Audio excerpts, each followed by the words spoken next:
की जमा पूंजी।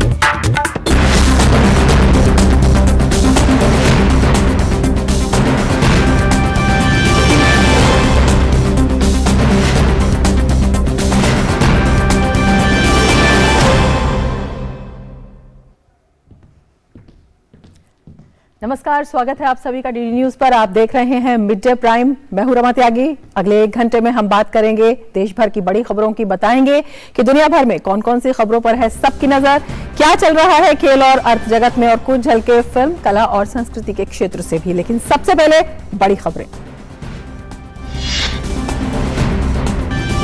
प्रधानमंत्री नरेंद्र मोदी ने वीडियो कॉन्फ्रेंस के माध्यम से राज्यों के गृह मंत्रियों के चिंतन शिविर को किया संबोधित। बताया सहकारी संघवाद का एक उत्तम उदाहरण।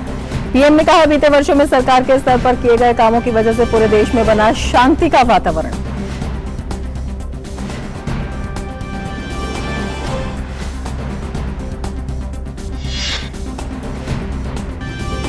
संयुक्त राष्ट्र सुरक्षा परिषद की आतंकवाद रोधी समिति की विशेष बैठक का आज मुंबई में आयोजन। होटल ताजमहल पैलेस में 26/11 स्मारक पर श्रद्धांजलि की अर्पित। विदेश मंत्री ने कहा, 26/11 हमले के मास्टरमाइंड और अपराधियों को न्याय के कटघरे में खड़ा करने का किया प्रयास।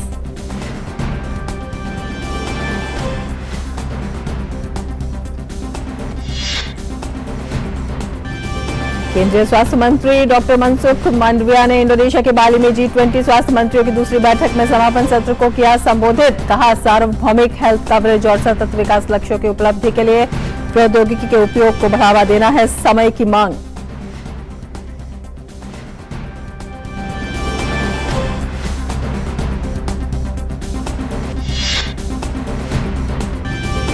भारत की स्टार शटलर जोड़ी सात्विक साईराज और चिराग शेट्टी की जोड़ी ने फ्रेंच ओपन में पुरुष युगल के क्वार्टर फाइनल में बनाई जगह। क्वार्टर फाइनल में आज जापान की जोड़ी के साथ होगा इन दोनों का मुकाबला।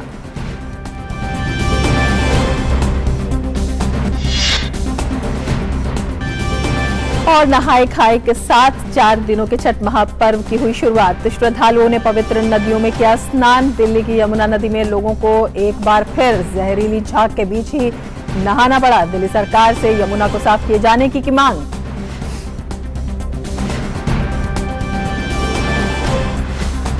और अब सबसे पहले बड़ी खबरों पर विस्तार से नजर।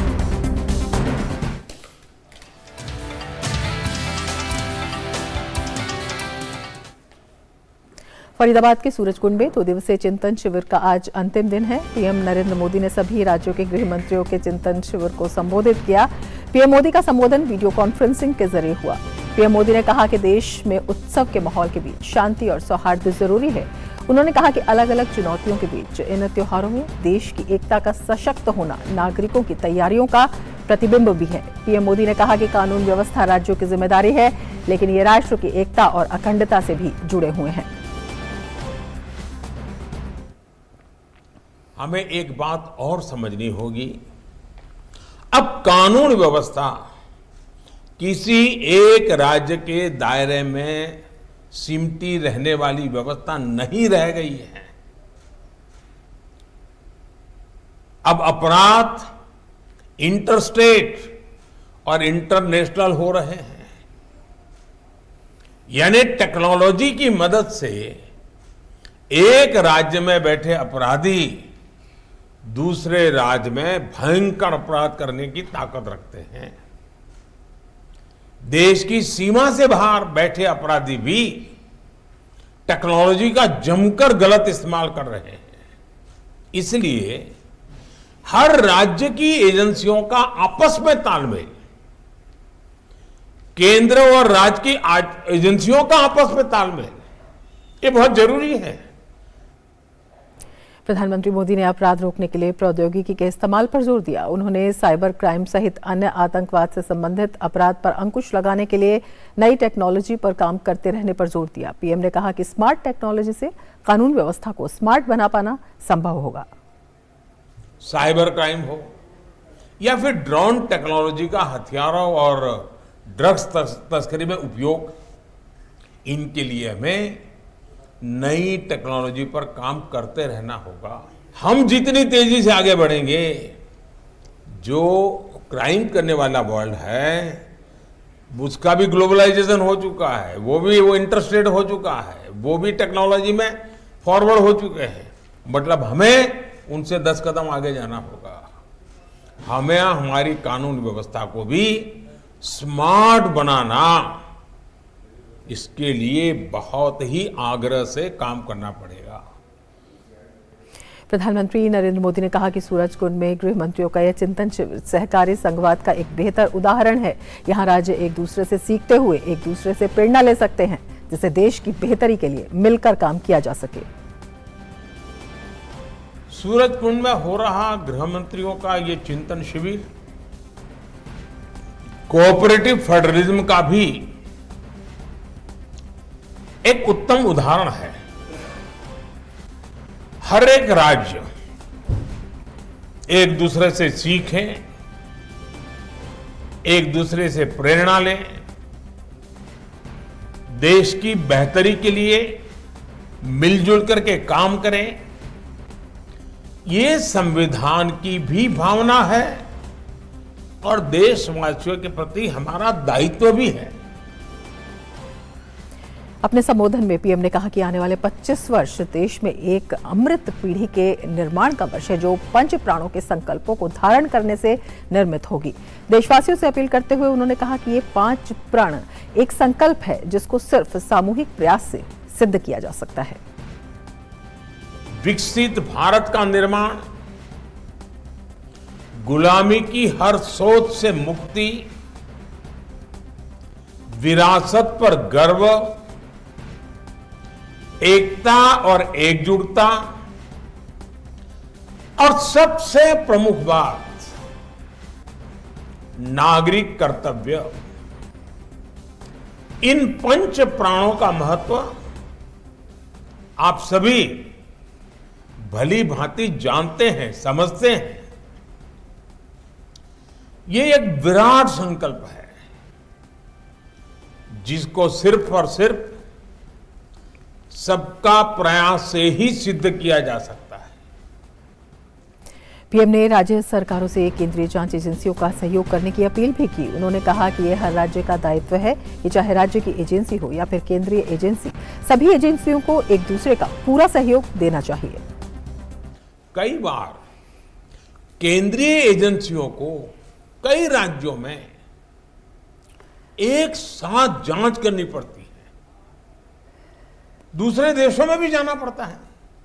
इसलिए हर राज्य का दायित्व है कि चाहे राज्य की एजेंसी हो, चाहे केंद्र की एजेंसी हो या संबंधित कहीं किसी और राज्य से संपर्क आता है, सभी एजेंसियों को एक दूसरे को पूरा सहयोग देना चाहिए।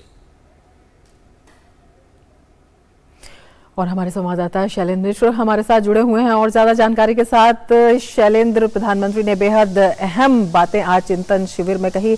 सबसे पहले जब उन्होंने कहा कि किस तरह से शांति और सौहार्द के साथ साथ जरूरी है कानून व्यवस्था भी बनी रहे, बल्कि कानून व्यवस्था उसके लिए मजबूत होनी बहुत जरूरी है, किस तरह से उन्होंने आपसी सहयोग का आह्वान किया?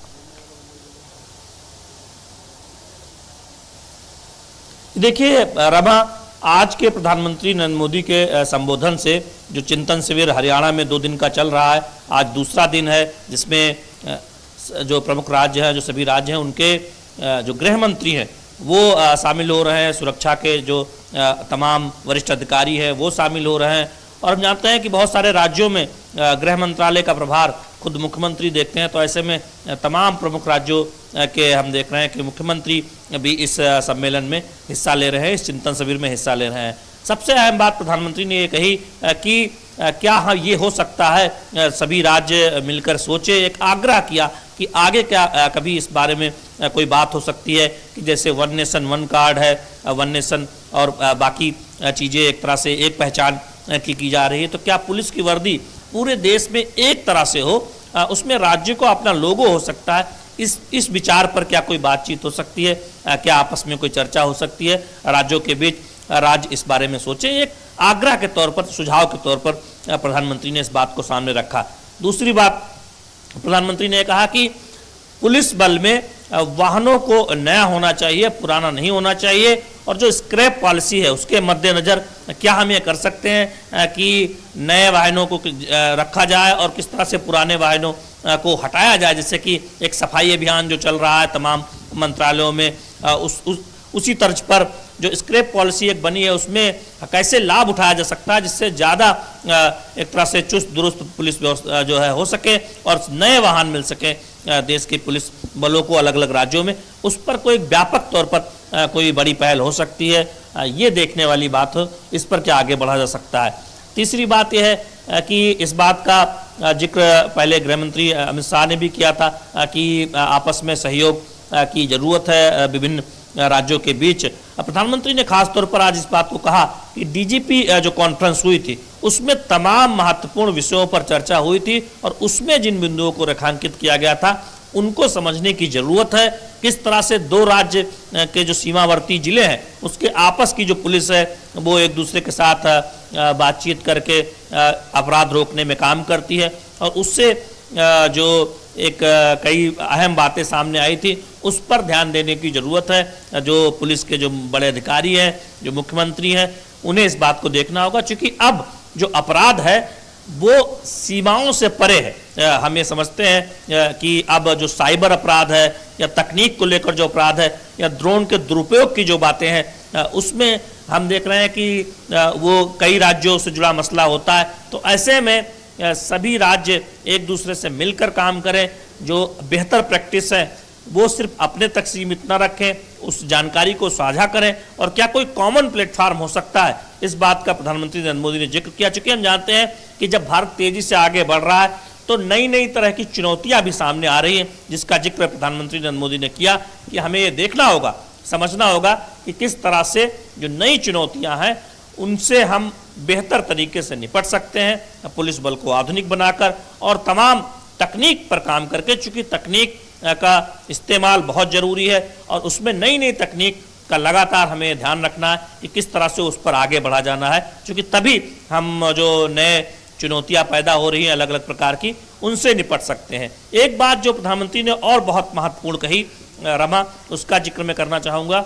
उन्होंने कहा कि जो नक्सलवाद के हर प्रकार से निपटने की ज़रूरत है, यानी जो बंदूक से और कलम से जो लोग नक्सलवाद फैला रहे हैं, तो यानी ये सारा बहुत स्पष्ट है।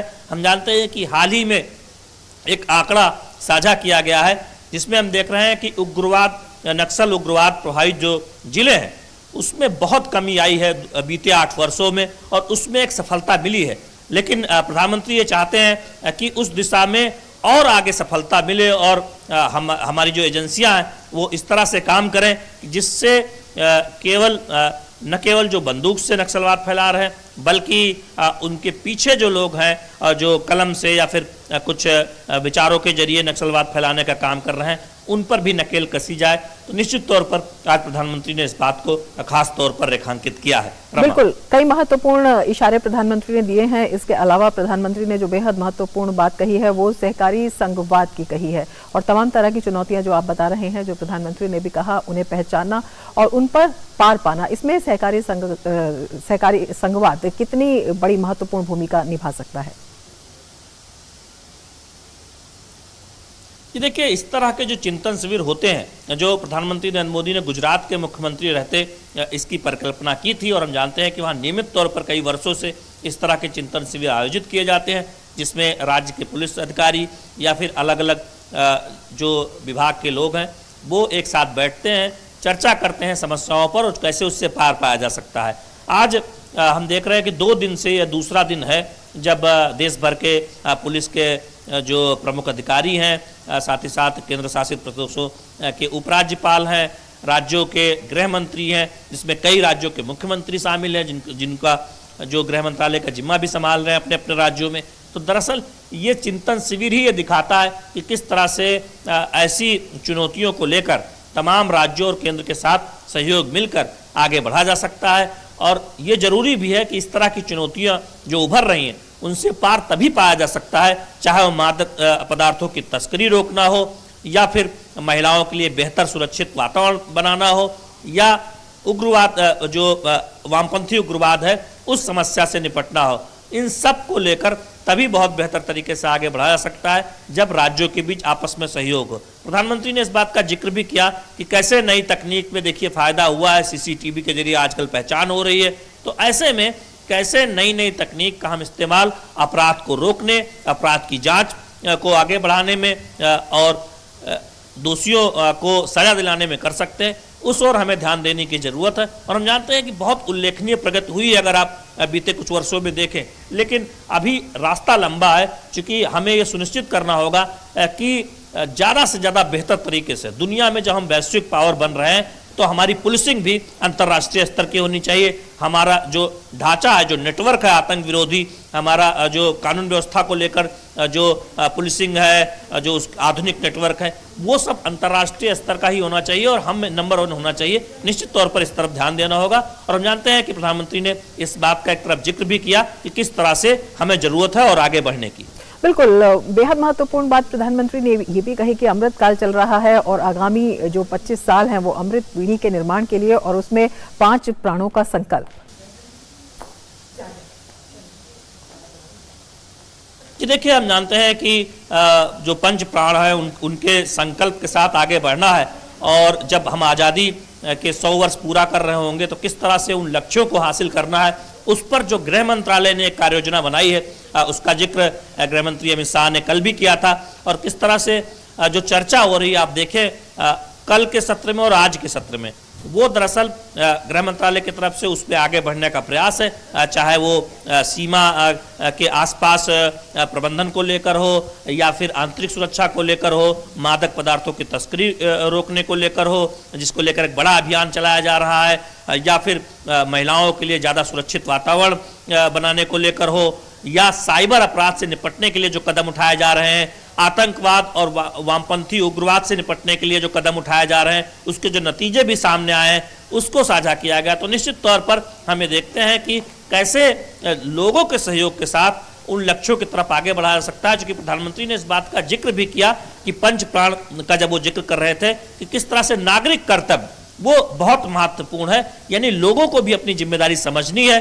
और इस बात का प्रधानमंत्री ने जिक्र भी किया कि कभी जब भी कोई प्राकृतिक आपदा होती है, जब भी एनडीआरएफ या फिर एसडीआरएफ की टीम पहुंचती है तो लोगों का भरोसा होता है। कोरोना काल में लोगों ने पुलिस पर देखा कि कितना भरोसा किया, किस तरह से पुलिसकर्मी मदद करते हुए दिखाई दिए, उससे एक भरोसा बढ़ता है। और प्रधानमंत्री ने इस बात का भी जिक्र किया कि कोई किसी बुजुर्ग के घर अगर किसी महीने एक दिन फोन चला जाए किसी थाने से, तो निश्चित तौर पर उसे एहसास होता है कि वो उसकी चिंता की जा रही है। तो इस तरह से कैसे नागरिक कर्तव्य को लोग समझेंगे और प्रशासन और पुलिस उस बात को समझते हुए लोगों की भागीदारी सुनिश्चित करे, जिससे कि जो तमाम लक्ष्य हैं वो हासिल किया जा सके, 5 प्राण के लक्ष्यों को हासिल किया जा सके, तो निश्चित तौर पर वो बहुत महत्वपूर्ण हो जाता है। बिल्कुल शैलेंद्र, लोगों की भागीदारी के लिए बहुत जरूरी है कि उसमें विश्वास होना चाहिए। कानून और व्यवस्था को विश्वसनीय बनाने के लिए प्रधानमंत्री ने इस बात पर खास जोर दिया। उन्होंने ये भी कहा कि बीते सालों में उसमें कुछ सुधार भी किए गए हैं, लेकिन और भी जरूरत है। ऐसे में जो विभिन्न राज्य हैं और उसमें जो विभिन्न एजेंसियां हैं, उनका आपस में और केंद्र की एजेंसियों के साथ समन्वय कितना जरूरी है, और इस समन्वय को स्थापित करने के लिए क्या कदम अभी तक उठाए गए हैं?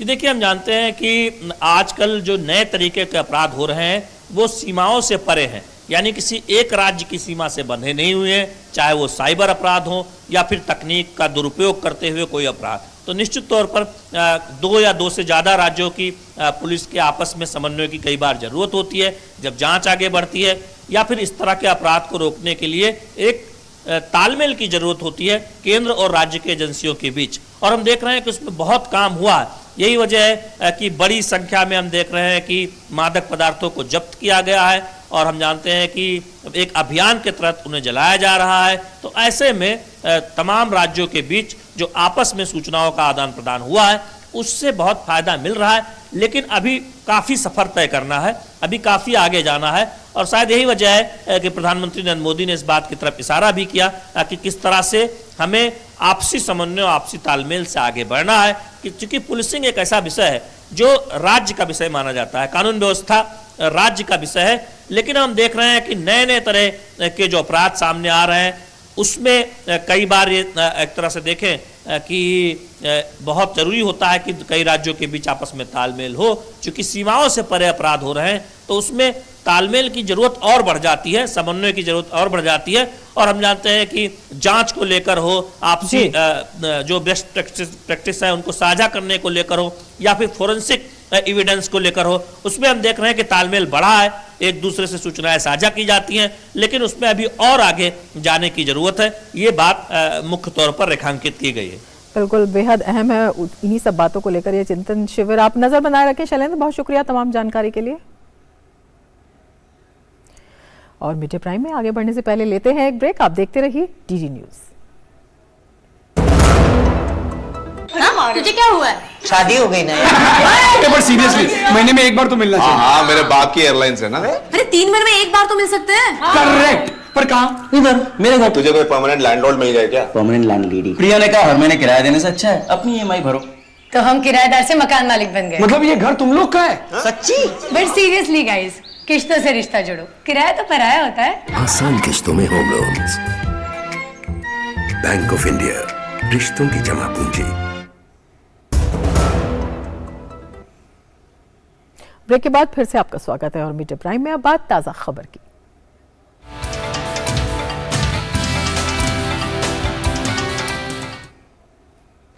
संयुक्त राष्ट्र सुरक्षा परिषद की ओर से शुक्रवार को मुंबई के ताजमहल पैलेस होटल में आतंकवाद विरोधी समिति की विशेष बैठक के उद्घाटन भाषण में विदेश मंत्री डॉक्टर एस जयशंकर ने कहा कि आतंकवाद का मुकाबला करने का प्रमुख पहलू आतंकवाद के वित्त पोषण को प्रभावी ढंग से रोकना है। Terrorism is a serious threat to international peace and security, indeed to the entire humanity. A key aspect of combating terrorism is to effectively curb terror financing. We all know that money is the lifeblood of terrorism. Terrorist organizations require funds and resources to maintain their organizational functioning and undertake activities. The reality that terrorism continues to exist and expand points to an underlying truth that terrorism continues to get the necessary financial resources to thrive. संयुक्त राष्ट्र सुरक्षा परिषद की आतंकवाद विरोधी समिति की विशेष बैठक को संबोधित करते हुए विदेश मंत्री एस जयशंकर ने कहा कि भारत के सर्वोच्च न्यायालय द्वारा एक आतंकवादी को जिंदा पकड़ा गया, उस पर मुकदमा चलाया गया और उसे दोषी ठहराया गया, लेकिन 26/11 के हमलों के प्रमुख साजिशकर्ता और योजनाकार अभी भी सुरक्षित हैं। In another month, we will be observing the 14th anniversary of these ghastly attacks on Mumbai in November 2008. While one of the terrorists was captured alive, prosecuted and convicted by the highest court in India, the key conspirators and planners of the 26/11 attacks continue to remain protected and unpunished. When it comes to proscribing some of these terrorists, the Security Council has regrettably been unable to act in some cases because of political considerations. विदेश मंत्री doctor S Jaishankar ने आज मुंबई के ताज palace hotel में 26/11 स्मारक पर पुष्पांजलि अर्पित की। विदेश मंत्री ने संयुक्त राष्ट्र सुरक्षा परिषद के सदस्य देशों के प्रतिनिधियों को संबोधित करते हुए कहा कि हमने 26/11 हमले के मास्टरमाइंड और अपराधियों को न्याय के कटघरे में खड़ा करने का प्रयास किया है। इस स्थल पर यूएनएससी की आतंकवाद रोधी समिति का एक साथ आना विशेष और महत्वपूर्ण है। We have endeavored to bring the masterminds and the perpetrators of this attack to justice. This task remains unfinished. Together, we should send out the message that the international community will never give up on holding terrorists accountable and delivering justice. 26/11 will never ever be forgotten. और अब नजर डालते हैं अन्य राष्ट्रीय खबरों पर।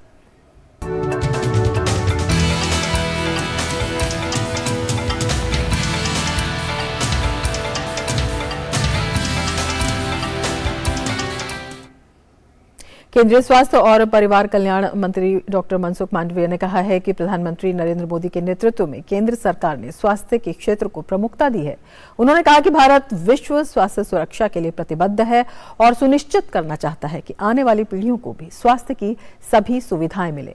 Doctor Mandaviya ने इंडोनेशिया के बाली में G20 संगठन देशों की दूसरी बैठक को संबोधित करते हुए ये सुझाव दिया। बैठक का उद्देश्य स्वास्थ्य के क्षेत्र में हुई प्रगति तथा प्राथमिकताओं पर विचार विमर्श करना था। इस अवसर पर डॉक्टर मांडविया ने कहा कि भारत एक भावी लचीले वैश्विक स्वस्थ और अनुकूल जलवायु व्यवस्था की स्थापना में अधिकतम योगदान करने का इच्छुक है। G20 under Saudi Arabia's presidency had prioritized digital health, innovation as an enabler for strengthening and improving healthcare service delivery and value-based healthcare. The need of our is to ensure that use of technology is promoted as an enabler for achievement of universal health coverage and sustainable development goal. केंद्रीय मत्स्य पालन और सूचना एवं प्रसारण राज्य मंत्री doctor L Murugan Jammu Kashmir के 2 दिवसीय दौरे पर हैं। आज उनके दौरे का दूसरा और अंतिम दिन है। केंद्रीय मंत्री आज मिनी सचिवालय कुलगाम में प्रदर्शित विभागीय स्टॉलों का निरीक्षण करने और विभिन्न सरकारी योजनाओं के लाभार्थियों के साथ बातचीत करेंगे। इसके साथ ही डॉक्टर मुरुगन मिनी सचिवालय कुलगाम से एक मैरिज हॉल की आधारशिला भी रखेंगे। अपने दौरे के पहले दिन कल डॉक्टर एल मुरुगन ने वहां कई विकास कार्यों का शुभारंभ किया था। सूचना और प्रसारण सचिव अपूर्व चंद्र ने इंडिया स्पेस कांग्रेस 2022 में बताया कि 2011 की अपलिंकिंग और डाउनलिंकिंग गाइडलाइंस में बदलाव किया जा रहा है, जिससे भारत को एक आकर्षक अपलिंकिंग हब के तौर पर स्थापित किया जा सकेगा। उन्होंने कहा कि नए दिशा निर्देशों के जारी होने के बाद दक्षिण एशिया के कई देशों के चैनल कम कीमत पर बेहतर अपलिंकिंग सुविधा के साथ भारत का रुख करेंगे। उन्होंने ये भी कहा कि Prasar Bharati direct to mobile channel उपलब्ध कराने के लिए IIT कानपुर के साथ मिलकर एक अहम परियोजना पर काम कर रहा है।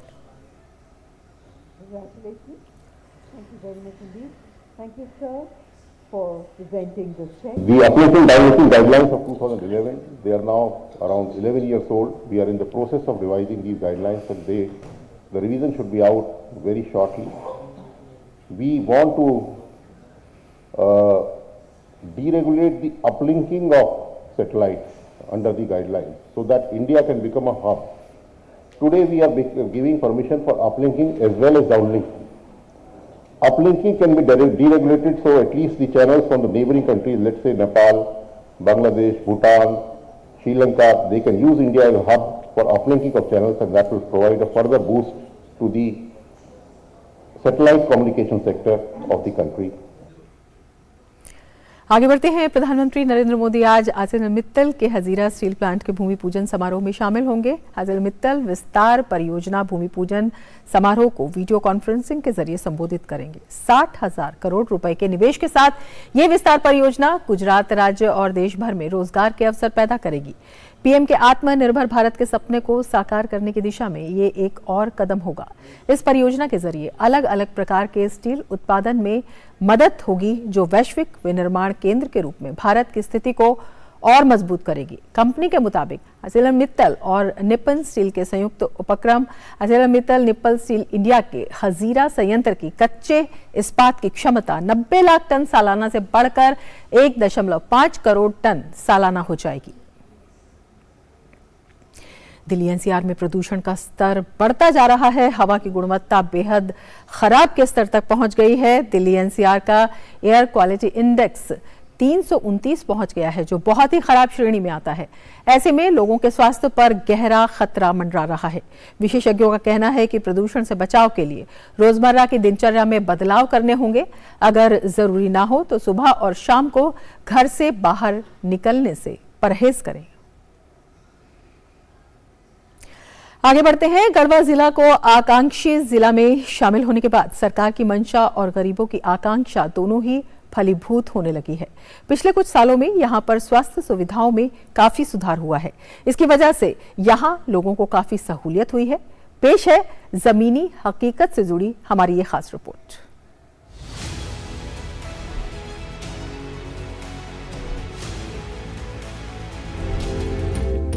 ये तस्वीर है अति पिछड़े गढ़वा जिले के सदर अस्पताल की, जहां अब बदलाव साफ दिख रहा है।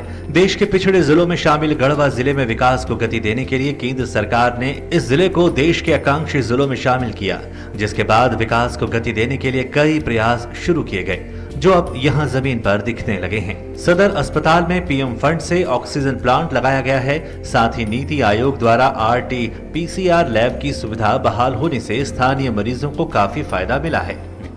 एक्सीडेंट हुआ था गाड़ी से, सदर अस्पताल में भर्ती किए हैं और दवा बीरो सब हो रहा है और खाना पीना सब मिल रहा है, दवाई बीरो, कोई चीज़ की दिक्कत नहीं है। यहाँ पर नर्स लोग सब देखने के लिए सब अच्छा तरह से देखे हैं, कोई दिक्कत नहीं हुआ है। हाँ नहीं पैसा नहीं लगा। मोदी जो हैं सो उनके मतलब वो जो है से जब से बने हैं तभी से ही सब काम हो रहा है फ्री में। केंद्र सरकार की गरीबों को अच्छी स्वास्थ्य सुविधा मुहैया कराने की नीति ने सरकारी अस्पताल की अवधारणा ही बदल दी है। अस्पताल में साफ सफाई तो सुधरी ही है, मरीजों को भोजन, दवा आदि सुविधा भी निःशुल्क मिल रही है। सिविल सर्जन के मुताबिक आकांक्षी जिला में गढ़वा को शामिल होने के बाद सदर अस्पताल के सुविधाओं में काफी बदलाव आया है। उन्होंने कहा कि आने वाले दिनों में गढ़वा सदर अस्पताल सभी सुविधाओं से सुसज्जित होगा। कांची जिला में गढ़वा जिला को शामिल करने के बाद यहाँ अस्पताल में काफ़ी उत्तरोत्तर सुधार हो रहा है। बहुत सारी चीज़ें विकसित हुई हैं, जिसके अंतर्गत हमारा एंटीनेटल केयर जो होता है उसमें हमारा अचीवमेंट 100% है। मरीजों का विश्वास भी काफ़ी हुआ है। पिछले कुछ महीनों से इंस्टीट्यूशनल डिलीवरी की संख्या में काफ़ी बढ़ोतरी हुई है। साथ ही साथ हमारे यहाँ अब गर्भवती महिलाओं का जिनको ज़रूरत होता है उसके अनुसार हम लोग सिजेरियन से भी ऑपरेशन उनका करवा रहे हैं। एस्पिरेशनल डिस्ट्रिक्ट में शामिल होने के बाद यहाँ पर PSA प्लांट लगा, जिसके लिए अब हमारा अस्पताल ऑक्सीजन के मामले में आत्मनिर्भर है। केंद्र सरकार की गरीबों तक बेहतर स्वास्थ्य सुविधा मुहैया कराने का वादा गढ़वा में हकीकत में बदलता दिख रहा है। गढ़वा जिले को आकांक्षी जिला में शामिल होने का लाभ यहां के गरीब परिवार के मरीजों को मिलने लगा है। Bureau report, DD news.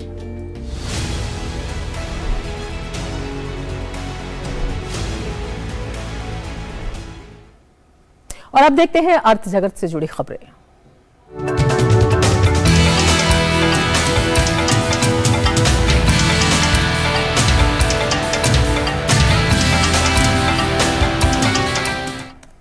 और अर्थ जगत की खबरों के लिए हमारे सहयोगी अजय मिश्रा हमारे साथ जुड़ चुके हैं। जी अजय, अर्थ जगत की खबरों में क्या कुछ है खास? धन्यवाद रमा। सबसे बड़ी खबर है RBI के हवाले से भारतीय रिजर्व बैंक ने मौद्रिक नीति समिति की एक इमरजेंसी मीटिंग बुलाई है। ये बैठक आगामी 3 नवंबर को बुलाई गई है। मौद्रिक नीति समिति की ये अतिरिक्त बैठक इसलिए बुलाई गई है ताकि केंद्रीय बैंक महंगाई पर अंकुश लगाने के उपायों पर विचार विमर्श कर सके। दरअसल IMF ने एक रिपोर्ट जारी की है। IMF का ये कहना है कि जो इमर्जिंग इकोनॉमीज हैं उनको काफी सजग रहना होगा और अंतर्राष्ट्रीय मुद्रा कोष ने एशिया में आर्थिक वृद्धि की दर का अनुमान घटा दिया है।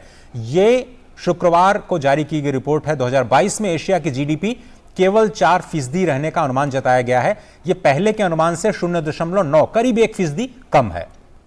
2021 में एशिया की GDP 6.5% थी, 6.5% रहेगी और 2023 में और घट करके 6.1% हो जाएगी।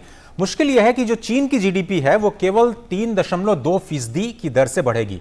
अगर कोविड के 1 साल को छोड़ दें तो ये 40 सालों में चाइना की सबसे कमजोर ग्रोथ है और यही वजह है एशिया में चिंता की। और भारत की GDP की बात करें तो अनुमान 2022 में 6.8 का है, 2023 में 6.1% का है। ये अभी भी सबसे तेज रफ्तार अर्थव्यवस्था बनी हुई। 3 सबसे बड़े संकट, मौद्रिक नीति में सख्ती, यूक्रेन का संकट और चीन की GDP में गिरावट, ये 3 सबसे बड़े संकट हैं एशिया के, जिसको लेकर के अब ये कहना है IMF का कि जो डॉलर की मजबूती लगातार होती जा रही है उसमें जो मौद्रिक संस्थाएं हैं RBI की तरह उनको सजग रहना होगा और अपने जो टूल्स हैं उनके पास उनका इस्तेमाल करना होगा किसी भी इमरजेंसी सिचुएशन के। और इसलिए ये जो RBI की बैठक है वो बहुत ही इंपॉर्टेंट हो गई है इस लिहाज से कि पूरी दुनिया में वैश्विक अर्थव्यवस्था को देखते हुए लगातार ब्याज दरों में बढ़ोतरी का सिलसिला जारी है, महंगाई पर काबू पाना है और ये भारत के लिए भी प्राथमिकता है। शेयर बाजार की बात करें, शेयर बाजार मिलीजुली प्रतिक्रिया के साथ शुरुआत हुई। आज निफ्टी 19 अंक की मामूली बढ़त के साथ 17,756 पर खुला। सेंसेक्स भी मामूली गिरावट के साथ 59,746 पर खुला। बाजार खुलने की शुरुआती 10 मिनट में उछाल देखा गया और 250 अंक सेंसेक्स में बढ़त दर्ज की गई। फिलहाल वो 60,000 के ऊपर था। बैंक, आईटी, टेक्नोलॉजी और मेटल सेक्टर में गिरावट का माहौल है। Tata steel, Hindalco, ICICI bank, GSW pharma, sun pharma कुछ शेयर्स हैं जहां पर 2 से 4% तक की गिरावट देखी जा रही है। केंद्रीय प्रत्यक्ष कर बोर्ड ने मौजूदा वित्त वर्ष की दूसरी तिमाही के टीडीएस विवरण से जुड़े फॉर्म 26Q को जमा करने की जो अंतिम तारीख है वह बढ़ा दी है। अब यह तिथि 31 अक्टूबर से बढ़ाकर के 30 नवंबर कर दी गई है। टीडीएस विवरण को रिवाइज करने, अपडेट करने में कुछ दिक्कत आ रही है। इन्हीं दिक्कतों को देखते हुए ये अंतिम तिथि बढ़ाई गई है। और अच्छी खबर है हॉर्टिकल्चर सेक्टर से। कृषि और किसान कल्याण मंत्रालय ने साल 2022-21 के लिए विभिन्न बागवानी फसलों के क्षेत्र और उत्पादन का तीसरा अग्रिम अनुमान जारी किया है। ये पिछले साल का अनुमान होता है। इसके अनुसार 28.08 मिलियन हेक्टेयर क्षेत्र में 342.33 मिलियन टन उत्पादन होने का अनुमान है, जो कि एक रिकॉर्ड होगा। ये अच्छी खबर इसलिए है क्योंकि बागवानी जिसमें फल और सब्जियां आती हैं, अगर रिकॉर्ड अनुमान होता है तो जो प्रेशर है इन्फ्लेशन पर, खासतौर पर जो फूड इन्फ्लेशन पर प्रेशर है, वो कम होने की उम्मीद है।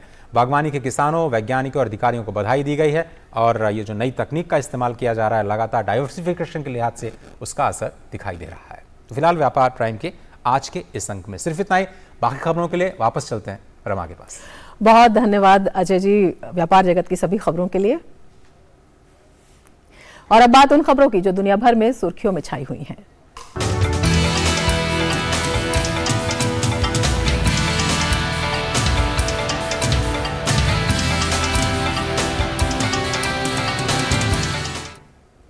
रूस के राष्ट्रपति व्लादिमीर पुतिन ने भारत की तारीफ में एक के बाद एक कसीदे गढ़े। पुतिन ने कहा कि उन्हें विश्वास है कि भारत का भविष्य बहुत अच्छा है और वैश्विक मामलों में इसकी भूमिका बढ़ती जा रही है। इंडिया हमारे भारत के साथ खास रिश्ते हैं। हमने हमेशा एक दूसरे का समर्थन किया है। मुझे विश्वास है कि यह भविष्य में भी ऐसा ही रहेगा। प्रधानमंत्री मोदी ने मुझसे उर्वरक की आपूर्ति बढ़ाने की मांग की थी और हमने ऐसा किया भी है। हमने 7.6 गुना तक इसको बढ़ाया है। रूस के राष्ट्रपति व्लादिमीर पुतिन ने भारत की स्वतंत्र विदेश नीति के लिए प्रधानमंत्री नरेंद्र मोदी की सराहना की है। उन्होंने कहा कि दोनों देशों के बीच विशेष संबंध हैं। प्रधानमंत्री मोदी दुनिया के उन लोगों में से एक हैं जो अपने देश के हित में स्वतंत्र विदेश नीति का संचालन करने में सक्षम हैं। वह भारत को भारतीय लोगों के लिए आवश्यक दिशा में आगे बढ़ा रहे हैं। भारत की भूमिका वैश्विक मामलों में बढ़ रही है। हमारे भारत के साथ खास रिश्ते हैं। हमने हमेशा एक दूसरे का समर्थन किया है। मुझे विश्वास है कि यह भविष्य में भी ऐसा ही रहेगा। प्रधानमंत्री मोदी ने मुझसे उर्वरक की आपूर्ति बढ़ाने की मांग की थी और हमने ऐसा किया भी है। हमने 7.6 गुना तक इसको बढ़ाया है।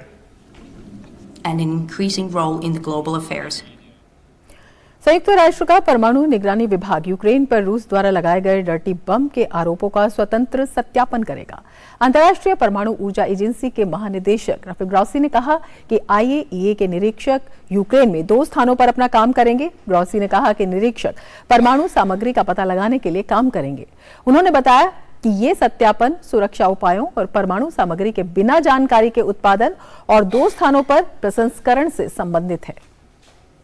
डर्टी बम एक ऐसा हथियार है जो पारंपरिक विस्फोटक जैसे डायनामाइट को यूरेनियम जैसे रेडियोधर्मी सामग्री को जोड़ता है। हालांकि यूक्रेन और उसके पश्चिमी सहयोगियों ने इस आरोप का दृढ़ता से खंडन किया है और जोर देकर कहा है कि रूस के डर्टी बम का दावा किया है कि रूस इसका उपयोग करने और उसका दोष यूक्रेन पर लगाने की योजना बना रहा है।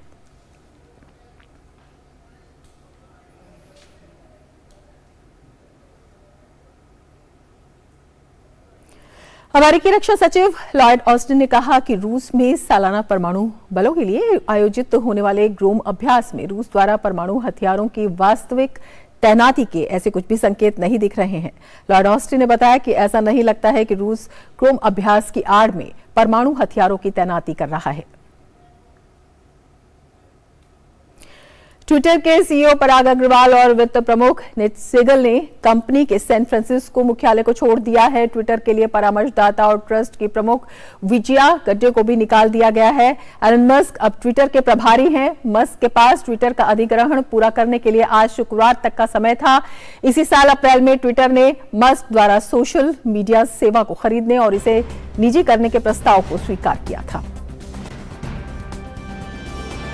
यूरोपीय संघ के देशों द्वारा नई पेट्रोल डीजल कारों की बिक्री पर पूरी तरह प्रतिबंध लगाने का समझौता किया गया है। यह समझौता 2035 से कानूनी रूप से लागू हो जाएगा। समझौता इलेक्ट्रिक वाहनों की बिक्री में तेजी लाने और जलवायु परिवर्तन की चुनौतियों से निपटने के लिए किया गया है। मीडिया प्राइम में फिलहाल वक्त है एक ब्रेक का। आप देखते रहिए डीडी न्यूज। पैसाबाजार.com पर लोएस्ट इंटरेस्ट रेट वाला लोन भी है और मैक्सिमम लोन अमाउंट वाला भी। ये सब और बहुत सारे लोन ऑप्शंस मिलेंगे सिर्फ पैसाबाजार.com पर।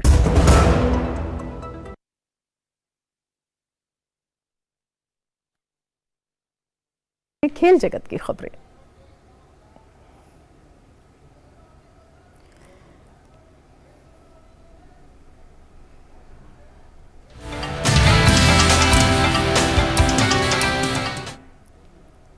और खेल की प्रमुख खबरों को लेकर हमारी सहयोगी सुचित्रा हमारे साथ जुड़ चुकी हैं। जी सुचित्रा, क्या कुछ खास है आज खेल की खबरों में? शुक्र रमा। सबसे पहले हम बात कर लेते हैं बैडमिंटन की। भारत की स्टार शटलर जोड़ी सात्विक साईराज और चिराग शेट्टी ने फ्रेंच ओपन में पुरुष युगल के क्वार्टर फाइनल में जगह बना ली है। भारतीय जोड़ी ने राउंड ऑफ 16 में मलेशियाई जोड़ी को 21-16, 21-14 से हराया। क्वार्टर फाइनल में आज इन दोनों का मुकाबला जापान की शीर्ष वरीय जोड़ी के साथ होगा।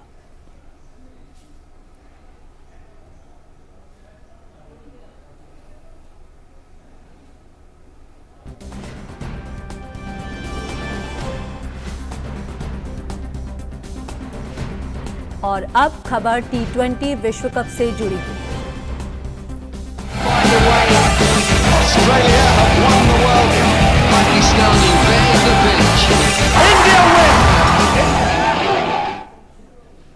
T20 विश्व कप में आज मेलबर्न में अफगानिस्तान और आयरलैंड के बीच खेले जाने वाला मैच बारिश के कारण रद्द हो गया।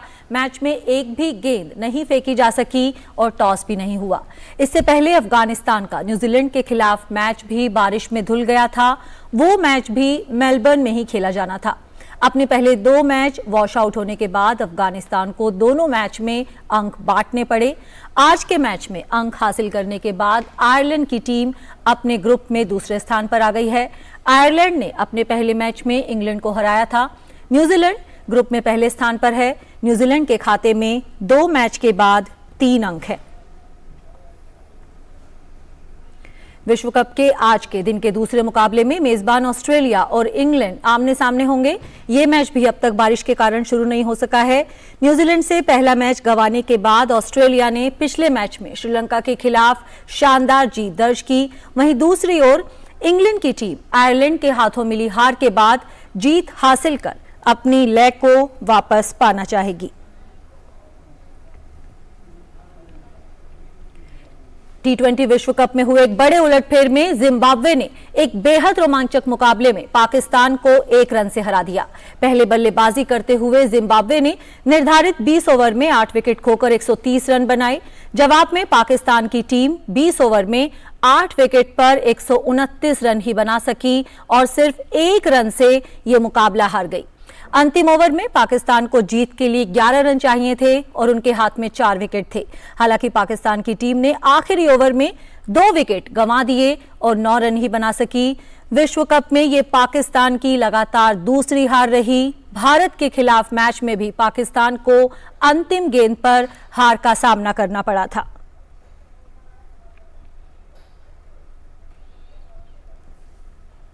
और हमारे संवाददाता अभिषेक महाजन हमारे साथ जुड़ रहे हैं जो इस पूरे T20 विश्व कप को कवर कर रहे हैं।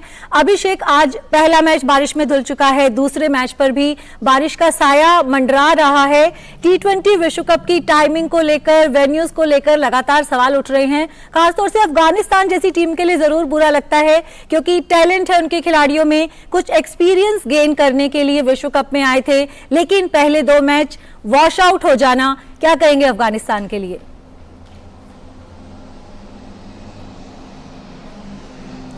बिल्कुल सुचित्रा, सही कहा आपने। अफगानिस्तान के अभी 3 मुकाबले हुए हैं T20 विश्व कप में, और जो 2 मुकाबले आप देखें कि वो बारिश की वजह से वॉश आउट हो गए हैं। बारिश पे किसी का कंट्रोल नहीं है, लेकिन आप देखें कि मेलबर्न स्टेडियम में जो मुकाबले हो रहे हैं अभी पिछले 1-2 दिन से वो वॉश आउट हो रहे हैं। और मेलबर्न का जो वेदर है, हम पहले भी बात कर रहे थे कि बहुत अनप्रेडिक्टेबल वेदर है, इसलिए आज का पहला मुकाबला था वो भी वॉश आउट हो गया, टॉस भी नहीं हो सका। अभी भी काफी अहम मुकाबला होने वाला है इंग्लैंड और ऑस्ट्रेलिया के बीच में, और आप देखें कि दोनों ही टीमों के लिए एक अहम मुकाबला है। ऑस्ट्रेलिया डिफेंडिंग चैंपियन है और ऑस्ट्रेलिया को एक फेवरेट माना जा रहा था टूर्नामेंट जीतने के लिए, और कह सकते हैं कि उनके ग्रुप में से ये कहा जा रहा था कि इंग्लैंड और ऑस्ट्रेलिया एक ऐसी टीम है जो नॉकआउट में आसानी से पहुंच जाएगी, सेमीफाइनल में आसानी से वो जगह बना लेंगी। लेकिन आप देखिए कि न्यूजीलैंड, जिनको डार्क हॉर्स कहा जा रहा था, उन्होंने पहले मैच में ही ऑस्ट्रेलिया को मात दे दी। ऑस्ट्रेलिया ने जिस तरह से श्रीलंका के खिलाफ खेल भी दिखाया, थोड़े बहुत स्क्रैची नजर आए, काफी क्लोज मुकाबला हो सकता था अगर वो मार्कस स्टोइनिस का जो वर्ल्ड वाइड पारी है अगर वो नहीं होती तो शायद वो मुकाबला श्रीलंका के फेवर में भी जा सकता था। और आप इंग्लैंड को भी देखें कि इंग्लैंड में ऐसे ऐसे दिग्गज हैं, आप डेविड मलान की बात करें, बेन स्टोक्स की बात करें, एलेक्स हेल्स हो, जोस बटलर हो, ऐसे ऐसे बड़े खिलाड़ी हैं, लेकिन आप आयरलैंड के खिलाफ देखिए और आयरलैंड उस मुकाबले को जीत पाया वो डकवर्थ लुइस मेथड की वजह से। ये कहना गलत नहीं होगा कि आयरलैंड ने अच्छी बल्लेबाजी करी, अच्छी गेंदबाजी जरूर करी, लेकिन अगर शायद डकवर्थ लुइस प्ले में नहीं आता, जिस तरह से मोइन अली बल्लेबाजी कर रहे थे, हो सकता है कि मैच वो इंग्लैंड के फेवर में भी जा सकता था। लेकिन यही है T20 फॉर्मेट की बनावट। T20 फॉर्मेट में हम किसी भी टीम को कमतर नहीं आंक सकते हैं, किसी भी टीम को हम ये नहीं कह सकते हैं कि वो एकदम क्लियर फेवरेट्स है। भारत और नेदरलैंड्स के बीच मुकाबले में भी हम पहले ये कह रहे थे कि भारत क्लियर फेवरेट्स है, लेकिन ये एक्सपेक्टेड था कि भारत वो मुकाबला जीत जाएगा। लेकिन आप देखिए कि जिम्बाब्वे पाकिस्तान के दोनों मुकाबले जो हुए हैं वो दोनों क्लोज एनकाउंटर्स हुए हैं। तो अब पाकिस्तान का अपना मुकाबला पर्थ में ही खेला जाना है, ऑप्टस स्टेडियम में। मौसम यहाँ पे बिल्कुल क्लियर है। हम पर्थ पहुंच चुके हैं जहां भारत और साउथ अफ्रीका का मुकाबला और पाकिस्तान नेदरलैंड्स का मुकाबला खेला जाएगा। उम्मीद यही करेंगे कि पाकिस्तान यहाँ पर अपना खाता खोल ले। कंपैरेटिवली उनका आसान मुकाबला है अब, लेकिन जिस तरह से मौसम काफी अनप्रेडिक्टेबल रहा है, उसी तरह पाकिस्तान की परफॉर्मेंस भी है वो अनप्रेडिक्टेबल रही है। पहला मुकाबला वो भारत से हारे, वो भी लास्ट बॉल थ्रिलर था, फिर वो जिम्बाब्वे से हारे। और जिस तरह से पाकिस्तान की टीम है सुचित्रा, बाबर आजम, मोहम्मद रिजवान, तेज सर्रार गेंदबाजी उनकी, शाहीन शाह अफरीदी, हारिस रौफ, मोहम्मद वसीम जूनियर, शादाब खान, जिस तरह से उनके बल्लेबाज हैं, गेंदबाज हैं, हम ये बिल्कुल एक्सपेक्ट नहीं कर रहे थे कि जिम्बाब्वे से उनको हार का सामना करना पड़ेगा। अभिषेक, आपने कहा कि गेंदबाजी अच्छी है, अगर हम देखें गेंदबाजी पाकिस्तान की अच्छी है, बल्लेबाजी भी पाकिस्तान की अच्छी है, लेकिन कल के मैच में अगर हम दोनों टीम्स की फील्डिंग को अगर कंपेयर करें, आपको लगता है कि फील्डिंग की वजह से पाकिस्तान कल का मैच हारा? कैचेस ड्रॉप किए पाकिस्तान की टीम ने, जहां पर शायद सिंगल देना चाहिए था, डबल दिए। वहीं जिम्बाब्वे की टीम एक एक रन के लिए पूरा उन्होंने संघर्ष किया फील्ड में। खासतौर से अगर आपको याद हो कि अरविंद ने जिस तरह से वो चौका बचाया था जहां पर 3 रन दिए, वही 1 रन शायद कल का मैच जिता ले गया जिम्बाब्वे की टीम को।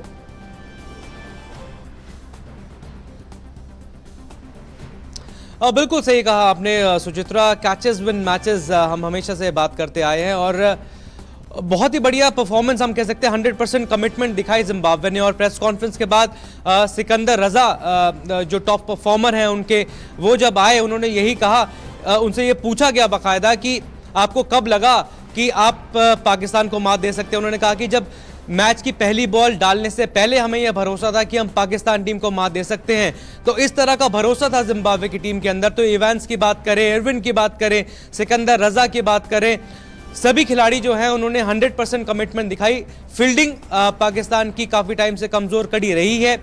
जब भारत के साथ मुकाबला था तो बाबर आजम से इस पर सवाल भी पूछा गया था कि आपकी जो फील्डिंग है वो कमज़ोर कड़ी है, इस पर आपको ध्यान देना होगा। उन्होंने कहा था कि हमें मालूम है, और बाकायदा लाइट्स के अंदर उनका पूरा सेशन हुआ था, 1-1.5 घंटा उन्होंने फील्डिंग सेशन किया था जी। लेकिन हम कह सकते हैं कि जो परफॉर्मेंस पाकिस्तान का पिछले 2 मैचेस में रहा है वो उनके लिए काफ़ी मुश्किलें उन्होंने बढ़ा दी हैं। बहुत मुश्किल हो गया उनको अब अगले ग्रुप में क्वालिफाई करने के लिए। अगर वो नेदरलैंड्स को हरा देते हैं, अगला मुकाबला जीत जाते हैं, उसके बाद वो साउथ अफ्रीका को हराते हैं, उसके बाद उनके चांसेस बनते हैं। लेकिन अब वही बात है कि परमुटेशंस एंड कॉम्बिनेशंस लगाए जाएंगे। पाकिस्तान अगले राउंड में पहुंचेगी, हम कह सकते हैं 50-50 चांसेस है, बहुत ही कम चांसेस उनके यहाँ पर नजर आ रहे हैं। भारत और साउथ अफ्रीका जिस तरह से वो खेल दिखा रहे हैं, साउथ अफ्रीका का पहला मुकाबला जिम्बाब्वे के खिलाफ हुआ था, काफ़ी अच्छी बल्लेबाजी कर रहे थे, लेकिन फिर से बारिश आ गई और वो मैच दोनों वॉश आउट हो गया और दोनों के बीच में जो बराबर अंक डिवाइड हो गए, लेकिन वहाँ साउथ अफ्रीका अच्छी तरह से क्रूज कर रहा था। अब साउथ अफ्रीका का मुकाबला भारत से होने वाला है। जैसे मैंने पहले कहा कि वेदर यहाँ पर क्लियर नजर आ रहा है, दोनों ही टीमों के लिए है मुकाबला। और खासकर सुचित्रा, कल भारतीय टीम यहाँ पर प्रैक्टिस करने उतरेगी, दोपहर में प्रेस कॉन्फ्रेंस के लिए टीम इंडिया आएगी। हालांकि ऑप्शनल ट्रेनिंग सेशन है, लेकिन अगर भारत पहले पाकिस्तान को भारत ने हराया, फिर नेदरलैंड्स को हराया, अगर साउथ अफ्रीका को हरा देता है तो भारत के लिए जो नॉकआउट की जो रेस है, जो डगर है, वो आसान हो जाएगी। भारत के अगले 2 मुकाबले कंपैरेटिवली आसान होंगे, बांग्लादेश और जिम्बाब्वे के साथ खेले जाएंगे साउथ अफ्रीका के बाद। लेकिन अगर टीम इंडिया टॉप पर बनी रहती है, टॉप 2 में अगर आ जाती है, तो हम कह सकते हैं सेमीफाइनल में तकरीबन जगह पक्की हो जाएगी। जी बिल्कुल, सेमीफाइनल जगह पक्की हो जाएगी। यही उम्मीद करते हैं कि इसी तरह का मोमेंटम बरकरार रखे टीम इंडिया। लेकिन अभिषेक, इस विश्व कप के अभी हालांकि शुरुआत ही है, हम ये कहें कि जो रोमांचक मैच रहे हैं, जो अपसेट होते हैं, वो ही किसी बड़े टूर्नामेंट की जान होते हैं। और इस विश्व कप में अब तक के अगर यादगार पल की बात की जाए तो कल जिम्बाब्वे जिस तरह से मैच जीती थी, भारत के खिलाफ भी पाकिस्तान आखिरी गेंद पर हारी थी, लेकिन कल के मैच को और भारत के खिलाफ मिली हार को, दोनों मैच को अगर आप कंपेयर करें तो क्रिकेट के हिसाब से, क्रिकेट फैंस के हिसाब से आपको कौन सा मैच ज्यादा बेहतर लगा, कौन सा मैच ज्यादा पैसा वसूल रहा?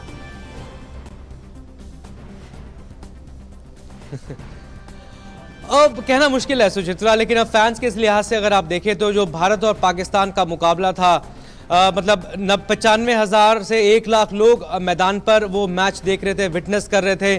OTT प्लेटफॉर्म पे लाखों की संख्या में लोग उस मुकाबले का लुत्फ उठा रहे थे। और शायद विराट कोहली ने भी पोस्ट मैच प्रेजेंटेशन में कहा कि जो यहाँ का एनवायरनमेंट है वो सरियल है। ऐसा शायद परफॉर्मेंस विराट कोहली का या टीम इंडिया का, रोहित शर्मा ने भी पोस्ट मैच प्रेस कॉन्फ्रेंस में ये कहा कि ना सिर्फ विराट कोहली का, शायद टीम इंडिया का परफॉर्मेंस जो T20 में अभी तक जो बेस्ट रहा है वो शायद इसी मुकाबले में कहा है। तो हम कह सकते हैं कि जो भारत पाकिस्तान का मुकाबला था, जो मैग्नीट्यूड ऑफ द गेम अगर हम देखें, टूर्नामेंट को अगर मद्देनजर देखें, तो भारत पाकिस्तान का मुकाबला थोड़ा सा ऊपर जरूर कहलाया जाएगा। लेकिन पाकिस्तान और जिम्बाब्वे का मुकाबला आप देखें कि कोई उम्मीद नहीं कर रहा था कि पाकिस्तान ये मुकाबला हार जाएगा, लेकिन आप देखिए जो ट्वीट चल रहे हैं, जिम्बाब्वे के प्रेसिडेंट ने भी ट्वीट किया है आसिफ मोहम्मद को लेकर, जो मिस्टर बीन को लेकर जो ट्रोलिंग चल रही है, अगर उसको देखा जाए तो मैच कल हुआ था, लेकिन अभी भी अगर आप देखें तो वो ट्रेंड कर रहा है। पाकिस्तान और जिम्बाब्वे का मुकाबला यही T20 का रोमांच है, यही वर्ल्ड कप का रोमांच है और आगे भी उम्मीद करेंगे कि ऐसे मुकाबले, उम्मीद करते हैं कि आने वाले मुकाबलों में भी विश्व कप में ऐसे ही रोमांचक मुकाबले हमें देखने को मिले। बहुत बहुत शुक्रिया इस तमाम चर्चा के लिए। तो खेल की खबरों में फिलहाल इतना ही, वापस चलते हैं रमा के पास। बहुत शुक्रिया सुचित्रा तमाम खबरों के लिए। और अब बारी हमारे अगले सेगमेंट लाइव प्राइम की।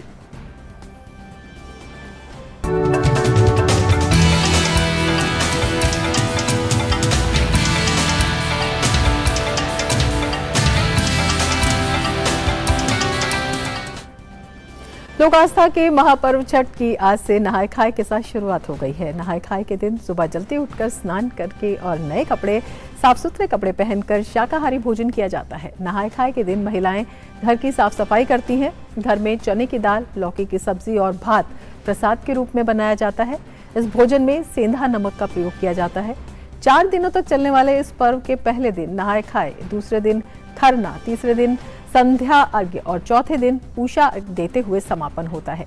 ये व्रत बहुत ही कठिन माना जाता है। इसमें व्रती महिलाएं लगातार 36 घंटे निर्जला व्रत रखती हैं। सूर्य देव की उपासना और छठ मैया की पूजा करके संतान की प्राप्ति और उसकी लंबी आयु की कामना करती हैं। और नहाय खाए के अवसर पर दिल्ली वासियों को जहरीली झाग वाली यमुना नदी में ही स्नान करना पड़ा। लोगों ने इस पर अपनी पीड़ा व्यक्त करते हुए दिल्ली सरकार से यमुना सफाई की मांग की। अब गंदी है चाहे जैसे भी हैं, तो ये तो हमारे लिए माँ है, गंगा माँ हम इनको मानते हैं।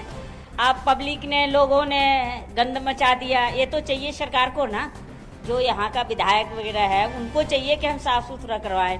सिर्फ वोट के लिए खड़े होते हैं बस, और किसी चीज़ का सुविधा नहीं है। क्या सुविधा है, आप भी देख रहे हो, कुछ सुविधा नहीं है। देखिए ऐसा है कि क्या नाम है, वजीराबाद से लेके ओखला बैराज 22 किलोमीटर का एरिया है और 22 किलोमीटर में 22 ही नाले हैं और सारे जमुना का पानी तो जमुना में आता ही नहीं है। सारे जो है दिल्ली एनसीआर का जो नाले के पानी है, गंदा पानी, वो सारा पानी ये जमुना में आता है। मगर फिर भी जो पब्लिक आती है पूर्वांचल से बिलोंग करती है, वो क्या नाम है, ये कहती है कि मन चंगा तो कटौती में गंगा। तो इसको क्या नाम है, इस टाइम में पवित्र मान की जमुना में स्नान करके आज से जो है ये 3 दिन का इनका जो पर्व है ये करने के लिए यहाँ आए हुए हैं। क्या करेंगे भाई साहब, परेशानी हो रहा है तो क्या, हम लोग को तो नहाना इसी में है, पूजा करना है। हम लोग को ये त्यौहार है, बहुत भारी त्यौहार है, नहीं इसमें नहाना है तो इसी में रख देना है, नहाना है, पूजा करना है। नहीं नहाएंगे तो फिर कैसे शुद्ध होगा। छठ पर्व के मौके पर आपने देखा कि लोग पूरे रीति रिवाज के साथ मना रहे हैं, लेकिन यमुना में जिस तरह से गंदा पानी है, जहरीली झाग वाला पानी है, इससे उन्हें शिकायत भी है और वो अपील कर रहे हैं कि इसकी सफाई होनी चाहिए। इसके साथ ही मिड डे प्राइम में फिलहाल इतना ही, लेकिन डीडी न्यूज़ पर खबरों का सिलसिला लगातार जारी है। आप देखते रहिए डीडी न्यूज़। नमस्कार।